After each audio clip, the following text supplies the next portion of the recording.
We begin today the Gemara on Daf Chof Aleph, the Mishnah on the top of the Yom. It's Zok the Heilige Mishnah, continuing the halachas of a melech, loy yarba loy noshim, a king should not have many wives. Elishmay Nasra, just a little, only 18 wives. Rabbi Yehuda says, marbu huloi, he may be marbe, he can have as many wives as he wishes, as long as they don't cause him to go off the path, to disconnect from Hashem. As the pasuk actually says, the Gemara is soon going to quote that the whole point of not having all these wives is that they shouldn't take him away. Rab Shimon says, Afila achas, even one wife, and she is not a good wife, and she's taking him away from the Eibishter, I should not marry her. So when the pasuk says you should not have many wives, what's the Torah saying this for? Even a wife, a tzaddikus like Avigail, but if it's more than the wives you're allowed, which is, as the Mishnah here said, 18, you're not allowed. So Rab Shimon says that it's not the isser of having many wives is a separate isser. Even if it's all big tzaddikusin and it's not the issue of lo yasser as liboy, nevertheless, you're not allowed to have more than this number of wives. So there's a machlekes Rishonim how to learn Pshat in the Mishnah, but we'll go with the opinion that Rishonim say that there isn't three opinions here in the Mishnah. The Tanna Kama just says the point, that there's the Issa of not having more than 18 wives, and then the machlekes of Rabbi Yehuda and Rab Shimon is explaining what the Tanna Kama said. Rabbi Yehuda says that it's only if they are going to be guided to be Meiser Eslibai, and Rab Shimon says then that it doesn't matter. Even Ka'avigail, you're still not allowed to have all these many wives. Says the Gemara, L'meimre, shall we say that based on what we see here, the argument in the Mishnah, that Rabbi Yehuda darish time of the Kra. Rabbi Yehuda is explaining and saying that we have to look at the reason of this Isser. That the problem of the king having these many wives is because it's going to cause him to go away from Hashem. And therefore he says, otherwise, if they're all tzidkaniyas, then it's not a problem. And Rab Shimon loy darish time of the Kra, and Rab Shimon does not darshan that the Isser is based on the reason that the pasuk says the Isser is even if they are tzidkaniyas. But how can we say this? We know regarding another subject that the opposite is true. Rab Shimon, he's always the one that says that you look at the reason of the mitzvah, and the fulfillment of the mitzvah or the Yisr is based on the reason. The Tanya, as we learned in the Braise, it says regarding a person that's taking a collateral from someone that owes him money. And it says, Almana. So the Tanna Kama, which is Rabbi Yehuda in the Braise, says that almana, when it says in the Torah that you should not take the garment of an almana in a time when she needs it. So this is almana ben she aniya, a widow, whether she's poor, ben she ashira, whether she's rich, doesn't make a difference. Ain't memashkin anaisa, you're not allowed to take a collateral from her when she needs it. Shenem ale sachbel beged almana. Divrei Rabbi Yehuda. This is Rabbi Yehuda's opinion. So because it says in the Torah almana, and an almana can be poor, even though she might not be, but if it says in the Torah almana, so regardless if she is or isn't poor, any almana you're not allowed to take a mashkin from her. Rab Shimon says, well, it depends on her condition. Ashira, if she's rich, memashkin anaisa, so then you can take the mashkin from her. She has enough clothing to wear. You're not taking anything away from her. Aniya aim mashkin anaisa. By a poor almana, you can't take the mashkin from her and use it when she needs it. And vatachayev lahachsela, you have to return it to her. And now the Braisa goes on to say, vatamasiya shem ra b'shchenisa. You're going to give her a bad name amongst her neighbors. Now the Gemara explains this last line. What does Rab Shimon mean to say that you're giving her a bad name? Vamrina, and it was explained. My kama, what's Rab Shimon saying? Achikama. This is what he meant to say. That mitoich sha'atam memashkana, if you're going to take a mashkin from this almana that's poor, and atachayev lahachsela, and then you have to return it to her in the times when she needs it, by night if she needs it, or it's a daytime when she needs it. So then atamasiya shem ra b'shchenesa, you give her a bad name amongst her neighbors because you come to take it, then you come to return it when she needs it, and people are going to say, what's going on? This man is drengzach over here by this almana in her house. Now, what's the point? Alme, we clearly see in this Braise, Rabbi Yehuda loy darish time of the Kra. Rabbi Yehuda does not expound and say that we go by the reason of this Isser not to take the mashkin from the almana, and it applies to any almana, rich or poor. Rab Shimon darish time of the Kra, and Rab Shimon says no, we go by the reason, therefore it applies only by a poor almana. Answers the Gemara. In our case, it's different. But Alme, usually we say that Rabbi Yehuda loy darish time of the Kra. Rabbi Yehuda will not darshan what it says in the pasuk that it's not based on the reason. But Vishani Hocha, in our case, is different. The mefarish time of the Kra, that the pasuk itself says the reason. It's not that we explain the reason for this, but like by the mashkan of the Almana. The pasuk says, "Ma tam lo yarbelei noshim." Why should he not marry many wives?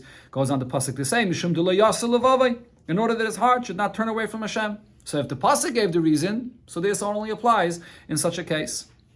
Now, based on this, we could understand that Rav Shimon is also following his opinion elsewhere, that we usually darshan the reason of the pasuk. So, but Rav Shimon Amalach, and therefore Rav Shimon tells you that from this itself, that the pasuk gives the reason, you see that there must be two different isurim here. It's because Mechti, let's see, Ba'alme Dashina time of the Kra. Even without the pasuk saying the reason, we anyways always interpret what it says in the pasuk based on the reason for it. So, Imkain, Lichtov Kra, Layarbele Noshim, the Torah should say that you should not marry many wives, and Velishtaik.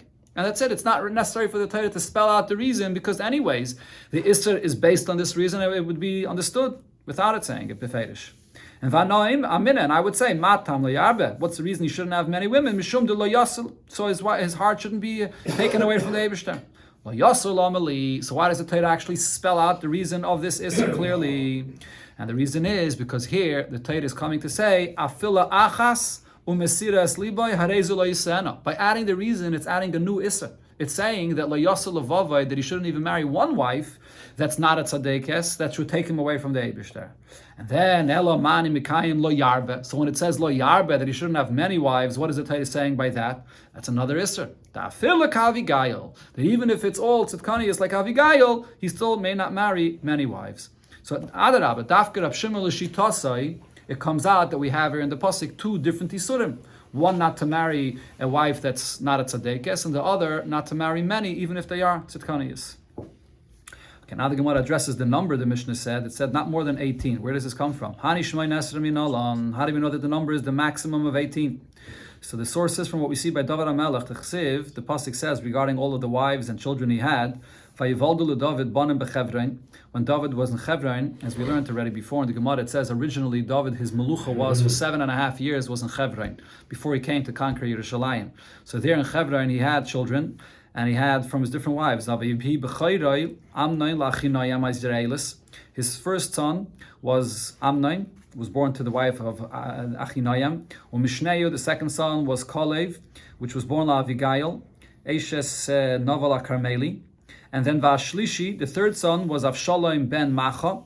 And the fourth was Varvias Adonia ben Chagis, that's a fourth wife. And Vachamishi, the fifth son, was Shvatya ben Avital, another wife. And Vashishi, and then the sixth son was Yisrael le'Egla Eshes David, Egla, the wife of David. Eila Yoldu LeDavid beChevron. These are the 6 sons that he had that were born to him in Chevron, to these 6 wives. So he had 6 wives here. Now, for Ka'am Alei Navi, the Navi there tells him about the wives that he has, that Mima'at, if these are still few, Vaisifu Lacha Kahena v'Kahena. I will add to you such like this and like this. It says twice. Now, what does that mean? Kahena means Shis, another 6, and v'Kahena means again Shis, another 6. So Tahavalahu Tmani Sari. So that's 3 times 6, 18. Here we see that this is the maximum. The Navi is telling him that he could have up to 18 wives. But now the Gemara brings other Tanaim that actually interpret this differently. Maskef Lo Ravine, so Ravine asks on this, Eime, maybe interpret when it says Kahena to mean as follows. Kahena means Tartisari, that you'll have as much you have now, which is 6, you'll have another 6, so now it's 12. But then when it says again, Vichahena, and now, like before, that means Esrim Va'arba. That means another 12 actually, not only another 6, but it's like what you have after you marry another 6, and now it's going to be in total 24. And the Gemara brings that we see this in the Braisa. Tanya Nami Yochi, there's a Tana in the Braisa that says, La Yarba Le Noshim Yesem Esrim Va'arba. The Braisa says different than the Tana of our Mishnah that a king is not allowed to marry more than 24 women. And then the Braisa goes on to say, or there's another Braisa actually that says that Laman de Dorish Vav, the one that darshans, when you have an extra vav in the word, that's darshan separately, so then in our case, it's going to mean that Arba Mishmaina Hava, that a king can marry up to 48 wives. And we have this in a Braisa as well. Tanya Nami Hachi, the Braisa says, that he may not marry women more than 48. And that was over here because you darshan in the pasuk when it says Kahena, Vichahena, so the vav is saying 24, up there, and that you shouldn't have 12, and then another 12, which is 24, and then again Kahena, which is like the 24, which is a total of 48. That's how darshans in these brises here. So now the question is, Vitani Didon, my time. Why in the Tan of our Mishnah only says that it's 18, that Kahena means another 6, and then the second time Kahena still only means another 6? Rav Kahana, so Rav Kahana explains, because Makish, Kahena Basra, Kahena Kama. Since it says these two words Kahena together, we compare the second time it says Kahena to the first time it says Kahena. Ma Kahena Kama, just like the first time it says Kahena Shis. So that means another 6, like what he had before. Af Kahena Basra, the second time it says Kahena, it's also Shis. It refers to another 6, and that's a total of 18. That's the source for this number of 18. Okay, but now the Gemara asks, a source was the pasuk that it said regarding the wives that David HaMelech had when he was in Chevron, and it named all these wives and the sons that they had, but there was a 7th wife that's not named here. Michal. There was another wife, Michal, that he married, which was mentioned in the daf we learned yesterday, that there was another wife that he married. So where is she? Shaul's daughter. Right, Shaul's daughter. Amarav, so Rav answers, Egla, the last one that's mentioned there in the pasuk, and he names her Egla, Zu Michal. This is really Michal. V'lama nikra shma Egla. What's the nickname of Egla, which means a calf here? Shechaviva olav ke'egla. That this expression of Egla is actually an expression of endearment. That she's beloved to him like a calf. Whatever it is, this was an expression of endearment. This is based on another pasuk where it says by Shimshon, Lule charashtem be'aglasi v'gaimer. This is by Shimshon when the Plishtim found out the secret of his strength. So he tells the Plishtim, if not for the fact that you plowed with my calf, what he meant to say is, if not for the fact that my wife gave you away my secret of my strength, then you wouldn't know this. So he was referring to his wife as his calf, and it was an expression of endearment. So over here as well, it refers to Egla. It refers to Michal. When it says Egla, her name was just an expression. But now, based on this, the Gemara asks, so you're saying that Egla is Michal, and she had a son, as it says in the pasuk there before. But is it true that Egla could be Michal, because did Michal have any children? But the pasuk says, Michal bas Shaul, Michal, the son, which was the daughter of Shaul, she had no children, until the day she died. So it says here that she had no children at all. Let's see, the Gemara is going to explain. Yeah, let's see. So what happened? So Rav Chisda says, well, it depends. Rav Chisda ad Maisa. So first, Rav Chisda tries to answer that until the day she died, it says she didn't have children. But that's ad v'lo ad b'chlal.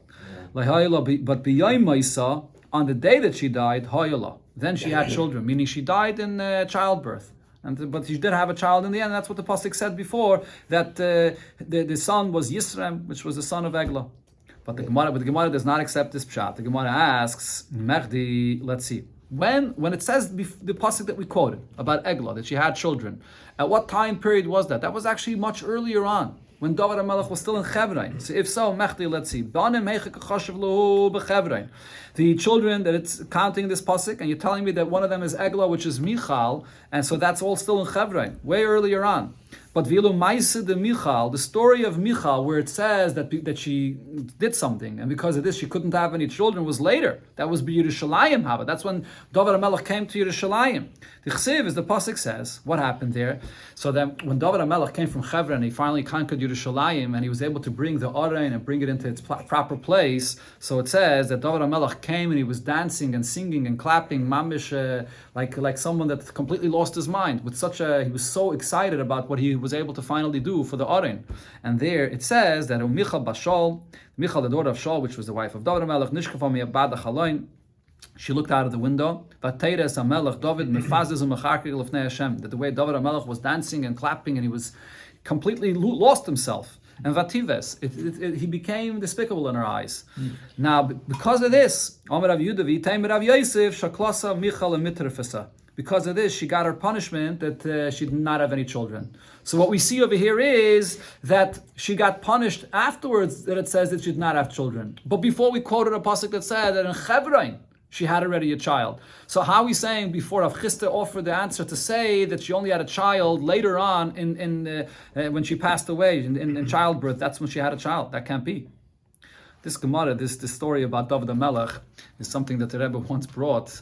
Benegay to this, as you know, but the Fabrengens, the Rebbe used to signal to people to whistle. Not only to clap, but to whistle as well. And once people had tinus about this, and it was all thing, it was written about it, that it's a pastnish, it's not a By Purim Fabrengen. So the Rebbe says there clearly by David HaMelech that when he's Lefnei Hashem, the excitement that he had was not only dancing, singing, clapping, and then whistling. The ganze Metzias of the person loses himself, and it's Lefnei Hashem. It's done for a holy sake. The reality of why Michal didn't have children is because David HaMelech separated himself from her because of this. She was critical of him. Right. He says, "Who are you to be critical of me?" He says, "Those you think I'm enticing other girls?" He says, "These girls also want to be my servants." Okay. Yeah. So therefore the Gemara says the answer for the question we asked before is different. So Eime, you should answer as follows. Until that incident, when she saw David HaMelech in Yerushalayim this way, so till then she did have children. As it says before in Hebron, that she had a son. But after this she didn't have children with him. Okay, so that's the taich over here. So therefore there's no, the Michal and Eglah, it's all the same wife. So therefore it's still, 18. The number we said before is still 18. But the Gemara asks, but it still says by David HaMelech, Vayikach David oy pelakshim v'noshim b'Yerushalayim, that he married additional pelakshim. The Gemara is soon going to describe pelakshim and wives in Yerushalayim. So we see that he married additional wives. So why are we saying that it's just these 6 and then kahena v'chahena, which is 18? So the Gemara says, well, this is actually the additional wives that he married there. L'maluya shmei nasa. To come to the number of 18, as the Navi said, that if this is not enough, then you can marry up to 18, and this is the additional wives that he married. So there's actually a machlekes rishonim, the Rambam and the Ravid argue whether this number of 18 is dafke wives or it includes even pelakshim, because it mentions here both. Some say that beyond 18 wives, he's still allowed to have more pelakshim, which is not a wife, really. As the Gemara now says, my noshim, my pelakshim. What's the difference between a wife and a pilegesh, which I think in English is translated as a concubine?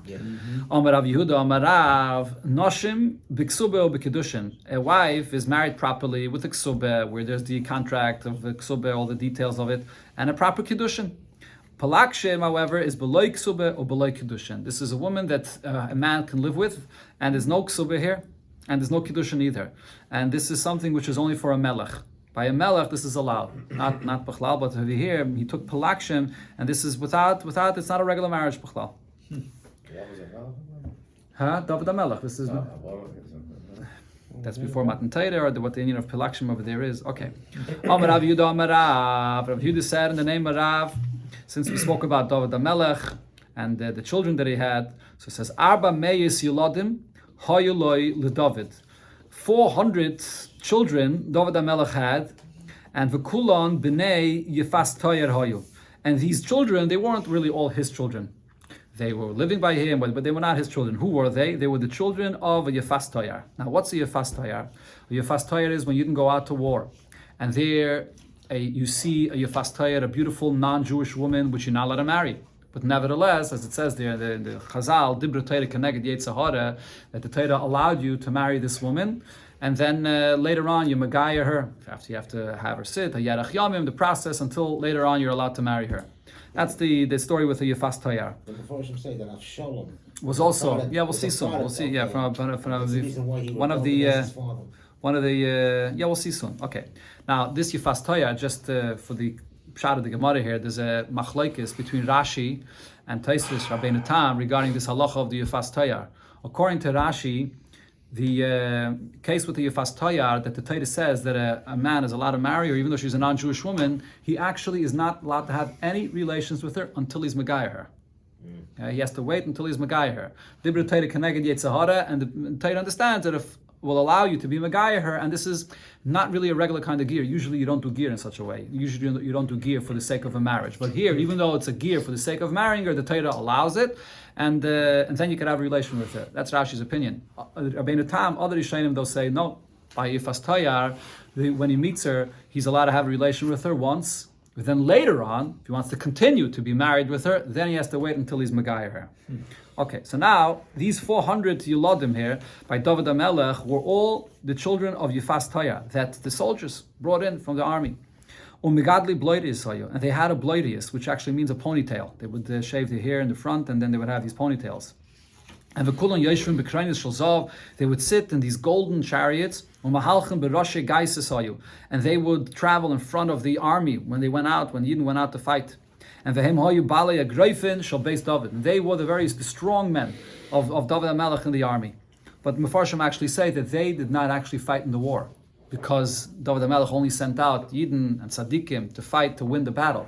But nevertheless, they would go ahead of the army to scare the enemy. And they would go in these gold chariots, they were with these ponytails, and they were very, very strong.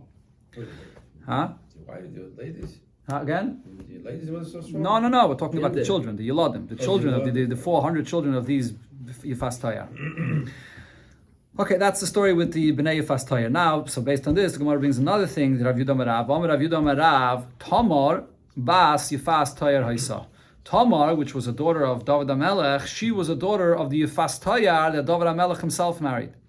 Now, Shanema, the Gemara here brings the pasuk, the story about Tamar. So as we mentioned before in the pasuk, the Bechor of David HaMelech was Amnon, and Amnon was a daughter of, was a son, that is, he was the son of Achinoam, right? And then that was he was the firstborn son of one wife of David HaMelech, and then there was Tamar.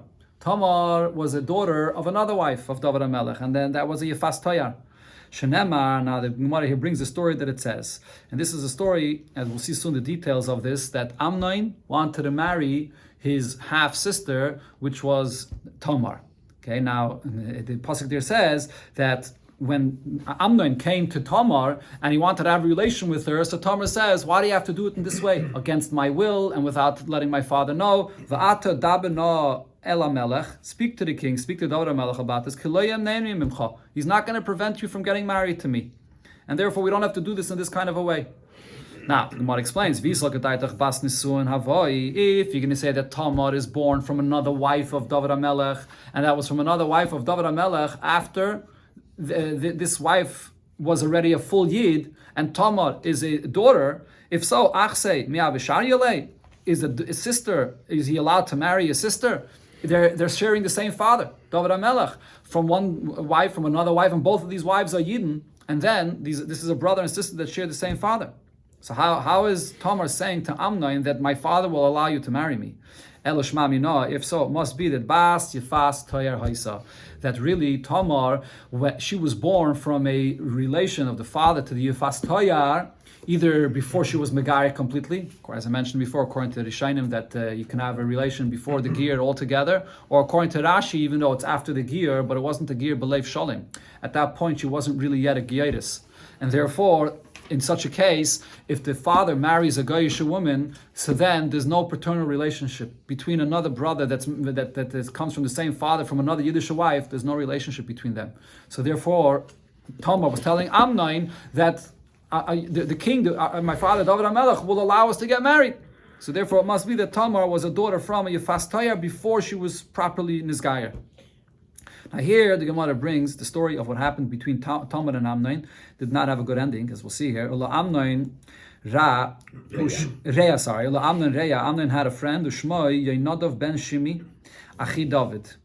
Ish Chacham v'Gaimer. So this Yeinadav ben Shimi, he was an uncle and he was an Ish Chacham. He was a wise man. Now, what does it mean, wise? Amar Rav Yudah Marav, Ish Chacham l'Risha. He was actually wise for wickedness, because he caused the whole problem here between Amnon and Tamar. Because what happened? Vayomer Yeinadav ben Shimeh tells Amnon, Madu ata kochadal ben Amelech. Why do you look so weak? You're the son of the king. This is the Shimei that the Alter Rebbe mentions in Tanya. The what? The what? The raising of the not sure. No, I don't think so. I don't think it's that Shimei, no. Yeinadav. So Yeinadav says to Amnon. Now, what Amnon had told him is that the reason why he's looking so bad is because he wants to marry Tamar, and he can't come to do this. So he's feeling very bad for himself.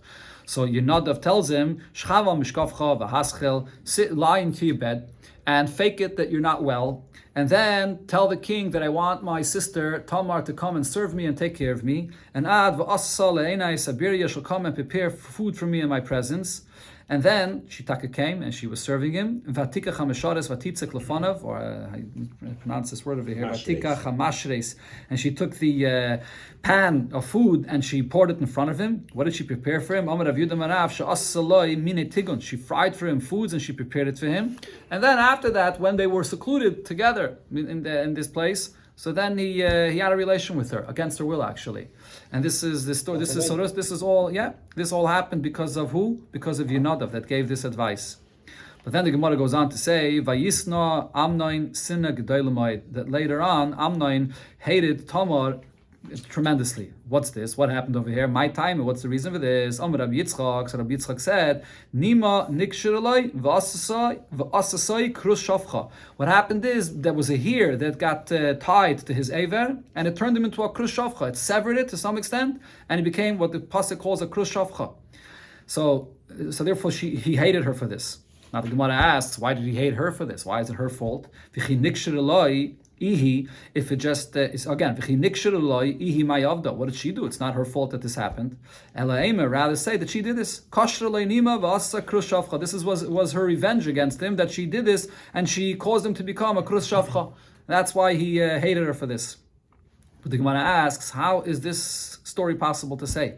Is this true? Rava darshant ma'idich siv. What's the meaning in the pasuk where it says that vayetzelocha shem b'goyim b'yofchech, that your name goes out amongst the goyim regarding your beauty? What's the beauty for the Jewish girls? She'en lem lebnais Yisrael lo yiseir beis hashechi v'lo beis ha'erva, that they don't have hairs in those areas.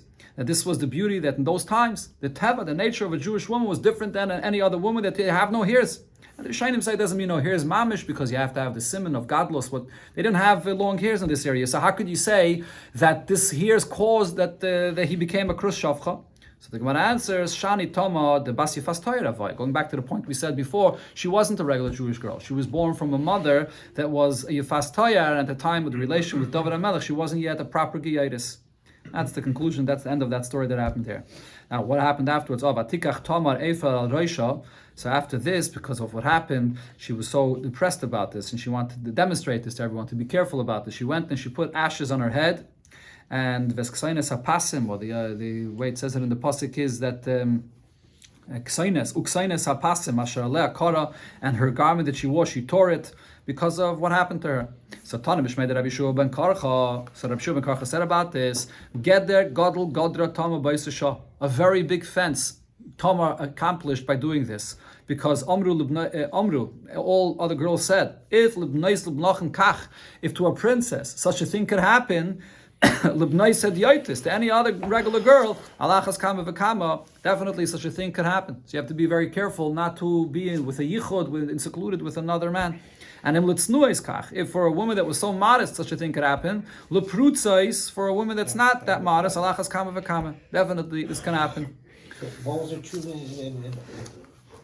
It says that she put, I don't know if it says tshuva, but it says that she did ashes. Put ashes and she tore her garments. It's like an yeah.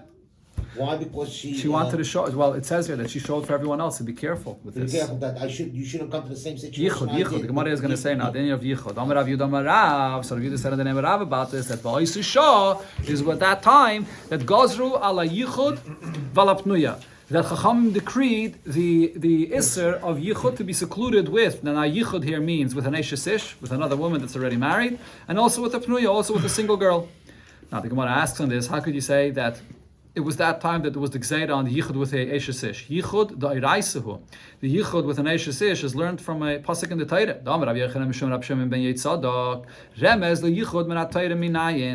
What's the source? Where is there a hint for the concept of Yichud with an Eshes Ish or any Isser of Arayis Min HaTorah? Shenema, it says in the pasuk, this is actually speaking about Avodah Zarah, Ki yistischa achicha beni mecha, that if your brother, which is a son of your mother, will come and try to convince you to serve Avodah Zarah. So the question is, why does it say that it's only a maternal brother? V'chi ben aim mesis, if it's just a brother that you have the same mother, he will convince you ben av ein mesis, but if you share the same father, he can't be a situation where he would come and convince you to serve Avodah Zarah. Why is the pasuk saying ben imcha? So here there's a separate drasha. This is the remes for yichud. It's to tell you ben misyached mimai, that a son is allowed to be secluded with his mother. Ve'ein acher misyached kol arayis b'Torah. But in any other arayis in Torah, you're not allowed to be secluded with. So therefore, we see that this inyan, the issur of yichud regarding eish sish, regarding any arayis, is hinted here in the Torah. So Ela going back to the statement that Rav Yudah Marav said, Gazru al Yichud de Pnuya. After the story with Amnon and Tamar, that's when Chachamim decreed that there shouldn't be any Yichud between a boy and a girl, that even if she's not an Eshes Ish.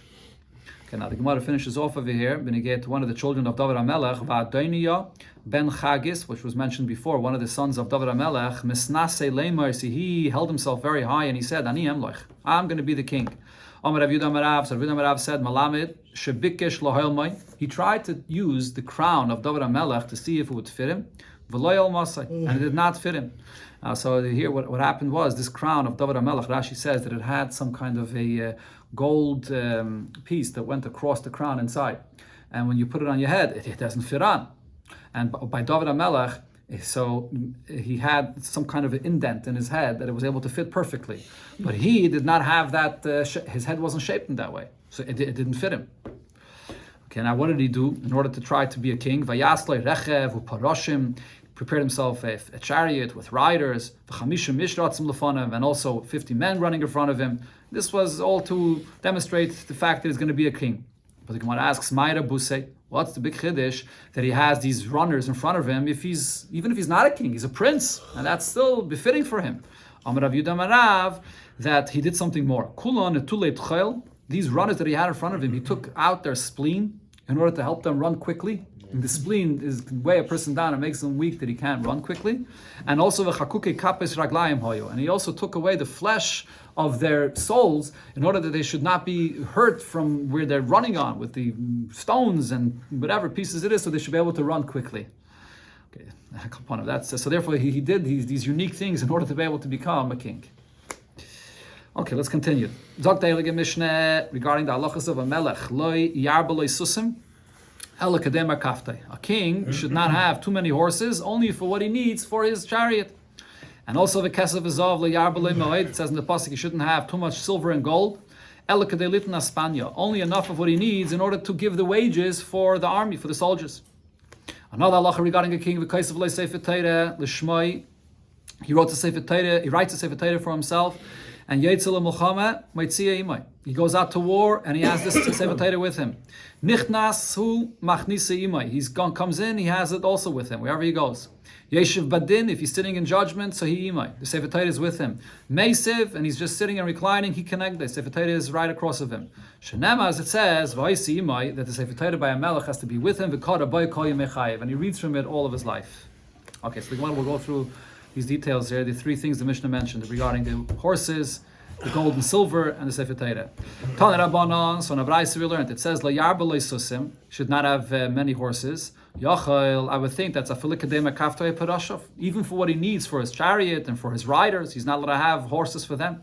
Talmud Loima, so it says in the Pasuk Loi, that it says he shouldn't have for himself, which means Loi Einemar, but if he just has extra horses for himself that he wants to have, a lot of nice horses, that is not allowed. But what he needs for his chariot and for his riders, that's allowed. Now, Hamani Mekayim Susim. So when it says he shouldn't have many horses, so what are these many horses referring to according to this pshat? Susim Habatlonin. That's the susim that are just sitting there in a stable, that are not being used for his chariot or for his riders. Now, how do I know even if he has just one empty horse that he doesn't need, that he's not using, that he's also not allowed? Talmud Laima Laman Harbaisos says that he should not have too many horses because then it'll cause him to go down to Mitzrayim, because that's where the horses came from. And it says that even to be marbet, even have one extra sus, it says a singular term. Now, if even one extra horse that he has, he's also over on this issa of loyarbe, so then susim lamali. So why does he use the plural term to say that he shouldn't have many extra horses? The answer is laver beloisesa al kol sus v'sus. That for every extra horse he has, he's over on an extra loisesa. And what this means is, as Taisus over here says, that Yishayim say that if you would buy one horse at a time, then it's obvious that he's over a separate isser each time he buys a horse, because he's doing a separate act of an isser. But even if he buys all these horses together at once, and there's only one acquisition of all these horses, he's going to be over for each one of these separately, even though it's one maisa. But the Gemara doesn't recognize that the David HaMelech needed this for his army. No, that's what Gemara is saying. That what he needs for his army is allowed. But anything else, loy, that's not allowed. Now here the Gemara clarifies this. Now what are we saying? because we learn this from the extra word in the pasuk. Time the kasav rachman loy. It's only because it says in the pasuk that an extra word of loy that we know that the isser is only for what he has extra for himself, that he's not using for the army. But if not for that word, I would think to say that he's not allowed to have what's necessary for his chariot and for his riders and for the army. How would I say that? That's what he needs. Why it's not extra? So even without that extra word loy, isn't this self-understood? And says the Gemara, no, it's not self-understood. It's necessary to say the word loy because otherwise I would think that he could add more. Meaning, I would think to say that he's allowed to have more extra to have for his army. That if to be able to have enough liberally, not mamish exactly. If not for that word loy, I would think to say that there is a isser, even benegate to what he needs for himself, for his riders, and for his army, is to be very careful, to be very stingy, not to have anything extra. But now that it says loy, it comes to say what you need for your chariot, for your riders, for the army, that he could have liberally, as much as he wants, even la fushi. Or there's another gersa Rashi he brings. Another gersa, where is it in Rashi? La'afuchi, which means to breathe. Meaning for every rider, he can give 2 horses. If you want to have one horse rest and another horse, you can have b'hachave. The only time when it's aser is only loy, if it's just mamish batlonim, if they're not doing anything, just sitting in the stable. Now going on to the next issue, the Mishnah says, "V'kesav v'zav lo yarbalo el kedit naspanya," and not extra silver and gold, and only for what he needs to pay the wages of the army. So Tana Rabbanan Abraisa we learned, it says v'kesav v'zav lo yarbalo, should not have extra silver and gold. Yachol afilu kedei litin naspanya. I would think that this refers even to what he needs to pay the wages. Talmud loy, it says in the pasuk only what's extra for him. That loy ein marbe aval marbo kedei litin aspanya. That only if he has extra kesav and zav that he's just keeping for himself, that he's not allowed to have. But what he needs to pay for the wages, that he's allowed. So here again, the Gemara clarifies. The only reason you're coming to this conclusion is because the kasav rachman loy, because you have that extra word of loy. Halav hachi, but if not for that extra word, that even for what he needs for the wages, he's not allowed to have. Why would I think so? Obviously, that he needs. Says the Gemara again, that it's necessary to say this, to say that he's allowed to have for what he needs for the wages, to have breit. He can have as much as he needed. Like this, without the word law, you would think that what he needs for the wages, he has to be very careful not to have extra penny. So it's saying that he can have available even if he wants to hire new army men. So he should always have available even extra for them. It's only mamish money that he's keeping for himself that he's not allowed. So now, now that we say that the word loy by these 2 psukim here regarding the horses and regarding the money is the drasha, when it says layar beloy noshim, that he should not have extra women, there it also says the word loy. My darshas bay. What's the drasha there? It says the Gemara lemutei adyaitis. It's coming to say that is, and not to have all these extra women, does not apply by a regular person. Because over here regarding this, there would be a svara to say that it applies by every person, because over there the pasuk says the reason is layasu levavai. So that's a reason that you would think would apply to everybody else. Therefore, dafke here, you need this word loy to say that no, it doesn't apply by everybody else. Rav Yehuda asked the following contradiction regarding the horses of Shlomo HaMelech. Ksiv, in one pasuk it says, "Vayil Shlomo arbaim elef arvei susim." Shlomo HaMelech had 40,000 stalls for the horses, the merkafte, for his chariot. Uksiv, in another pasuk it says, "Vayil Shlomo arba salofim aryos susim," that he had only 4,000 stalls for the horses. So did he have 40 or 4,000? Answers the Gemara, Hakeitzad. So what does this mean? It's 2 ways how you can answer this contradiction. Imar boim elev itztablois hayu. If he had 40,000 stables, then kol echad vechad hayu boy dal dalafim arvisusim. So in each one of these stables, there was 4,000 stalls for the horses. Vim dal dalafim itztablois hayu. If the way to understand this pasuk is that he had 4,000 stables, then kol echad vechad, each one of these stables were massive, because they had 40,000 stalls in each one of these stables. That's the answer for this contradiction. Another thing the Gemara addresses, Rav Yitzchak Rami. Rav Yitzchak asked a contradiction regarding the silver in the time of Shlomo HaMelech. Ksiv, in one pasuk it says, Ein kesef nechshav b'mei Shlomo lemuma, that the silver, the money in the time of Shlomo HaMelech had no value at all. It was like the money was in the streets, and because there was so much plenty that people didn't look at it at all. But in another pasuk it says, V'yitn Shlomo es hakesef b'Yerushalayim, that there was the silver in Yerushalayim in the time of Shlomo HaMelech, ka'avonim, that they were like stones, meaning that they were not completely valueless, so it was at least like stones. And says the Gemara like Kashi, it's not a contradiction. Before he married the daughter of Parai, then there was the silver in abundance. After he married the daughter of Parai and he wasn't supposed to, that was a chet, and therefore it changed and it wasn't in the same level as before. The Marsha says that this doesn't only mean begashmis, it means beruchnis, the value of the money. That before, so the Torah and mitzvahs was so valuable that the money was like dust, it was worthless to them. But later on, Shlomo Melech was already a level lower where it had some value in their eyes. Amar Rabbi Yitzchak, so now Rabbi Yitzchak said about this, B'shosh shenasa Shlomo es bas Parai, when Shlomo Melech went and married the daughter of Parai, what happened as a result was, Yarad Gavriel came down, v'noatz kana b'yam, and he stuck a pole into the sea, and v'hela sirtain, and this brought sand and shmutz to gather around this pole, and v'olav nivne krach gadol sheberoimi. It's on that island that the big city of Rome was built, and then eventually Rome who came and destroyed the second Beis Hamikdash. It all began here from this chet of Shlomo Melech. So you see the result many years and generations later. Another thing Rabbi Yitzchak said, going back to what was mentioned before, the Isurim, to not marrying too many women by a Melech. Why, Bechlal, do we see that the Torah does not say clearly the reasons for the mitzvahs? Sharei, the reason is because Shtei Mikrois Nizgalo Taimon. There are two psukim where the reason for the Isser, the Torah does say clearly, and Nichshol Behen, God Lo'ilam, and the great person in the world, Shlomo Melech, stumbled on this. Why? Because Ksiv, the pasuk says, La Yarbele Noshim, should not have too many wives, and it gives the reason, in order that his heart shouldn't go away from Hashem. So Amma Shlomo Melech said, Ani Arbe, I'll have many wives, V'lo Yasser, and I won't go away from Hashem. Uksiv, and then it says, Vayihile Zikna Shlomo, Noshav Hitu Es Levavai, that his many wives took away his heart. Oksiv, and the pasuk says La Yarbele Susim, that he shouldn't have many horses, and the pasuk says the reason is so you shouldn't go down to Mitzrayim to get these horses. Vama Shlomo Ani Arba V'lo Yashiv, I'll have many horses and I won't go down to Mitzrayim. Oksiv, Vateitze Merkavim in Mitzrayim B'Sheish, and it says over there that it did end up bringing him down, taking from Mitzrayim. Huh? That he married Bas Parai. He married Bas Parai, correct. Okay, over here I'm just looking over here the continuation of the pasuk. Just a second. So, b'sheish meis kesev v'sus. Okay, he went from Mitzrayim. Okay, going to the last halacha that the Mishnah said. V'kaisev sefer Torah l'shmai. He writes a sefer Torah for his sake.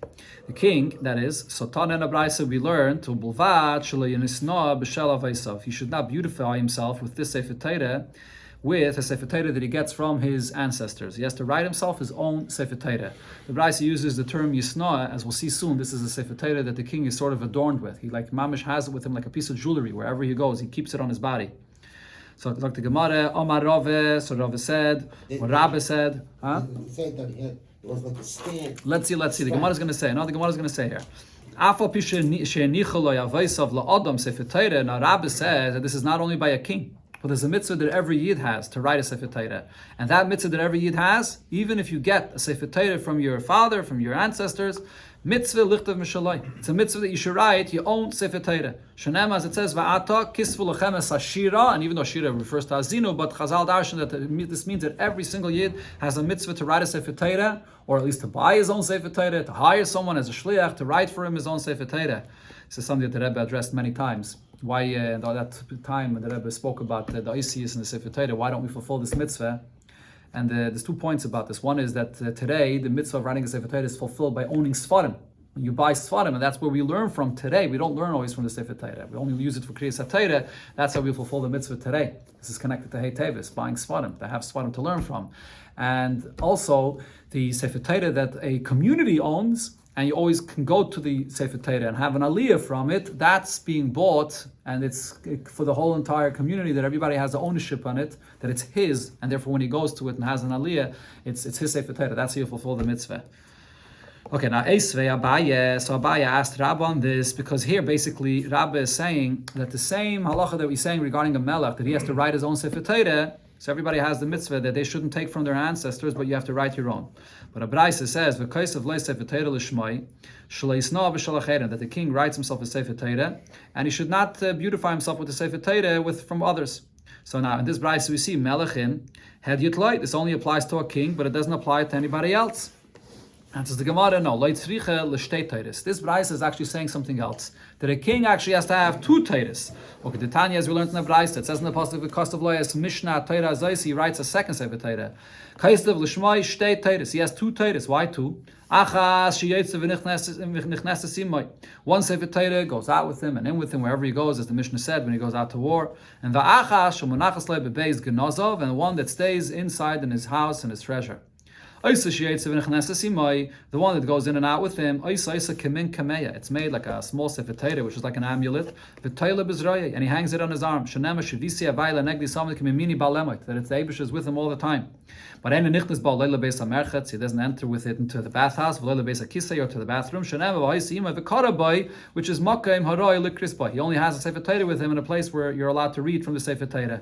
I once heard a vart on this, the 2 sefer Teiros that a king has. Once he keeps himself in his Beis Gnozov, and once he goes out with it, that sefer Torah that you keep in Beis Gnozov, that's a sefer Torah which is in its right place, which has the authentic sefer Torah, the message of the sefer Torah. Now the sefer Torah he takes out with him is hinting to the sefer Torah wherever you go, in every environment, wherever place you go to, you're taking the sefer Torah. But then that sefer Torah that you go out with has to always keep to the same sefer Torah like he has Beis Gnozov. The 2 have to remain the same. Others say Marokve said, in the beginning, when the Yidden got the Torah, they got the Torah, and the letters that they used that was written was Ksav Ivri. This is different lettering than what we have today in the Aleph Beis. This is the old letters that there was from what the people in Eiver Hanor, on the other side of Nahar Pros, that they had different letterings. You see this sometimes in the old antique... Pre-Sinatic, they call it. Pre-Sinatic? That's the translation? Pre-Sinai. Pre-Sinatic. The Lashon HaKodesh. And the Torah was in Lashon HaKodesh. But then, Chazra v'Nitlam b'Mei Ezra, then in Ezra, the Torah was given to them again, B'Ksav Ashuris, in the Ksav that's called Ksav Ashuris, which is the writing of the letters of the Sefer Torah we have today, and V'Lashon Arami. And then they had the Lashon in Aramaic. Biriru L'Hani Yisrael, so the Yidden chose for themselves Ksav Ashuris, this Ksav of Ashuris, and V'Lashon HaKodesh. But they chose that it should be in Lashon HaKodesh. But you do have some of the Sfarim of Nach in that time that's written in Aramaic. And the Yenichulid Yaita is Ksav Ivris. And then they left the Ksav Ivris for Adyaitis, for commoners. And the Lashon Arami, and also Aramaic for them. Man Adyaitis, who's the Adyaitis that use this writing? Omer Avchiste Kutoi. These are the Kutim. The Kutim, they continued writing. The Kutim were those Gadim from the time of the first Beis HaMikdash. They use this writing.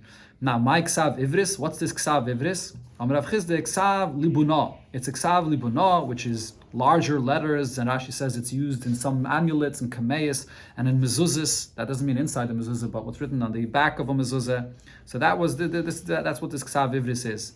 Now, when you look here in the simple pshat of the Gemara, it seems like the Gemara is saying that l'chatchila the Torah was given b'Ksav Ivri. That's what it says. It sounds like it's saying that the Aseres HaDibros and the Sifrei Torah was all given b'Ksav Ivri.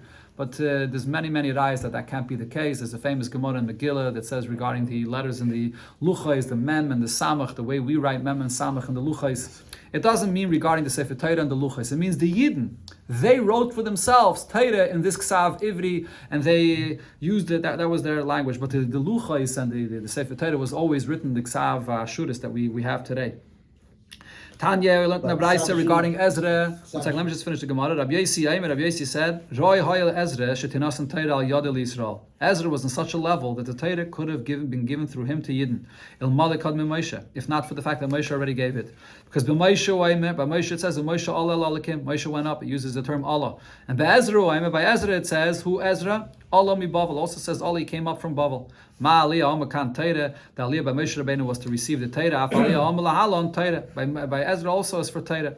And also by Moshe it says, Vayisi tziv Hashem vayisi l'lamad eschem chukim u'mishpatim, that Hashem commanded him to teach Yidden chukim and mishpatim. And by Ezra similar expression, it says, Ki Ezra heichen levavid liderish es Torah Hashem v'lastis v'lamed b'Yisrael choikim mishpat. V'alal bishal enitne Torah al yadai, even though the Torah was not given through him, but nishtana al yadai haksav, but through him the ksav of the Torah was changed. Shenema, as it says, ksav hanishtavan, which means that the ksav was changed. Okay, we'll see the continuation ready tomorrow here, the next part. Okay. So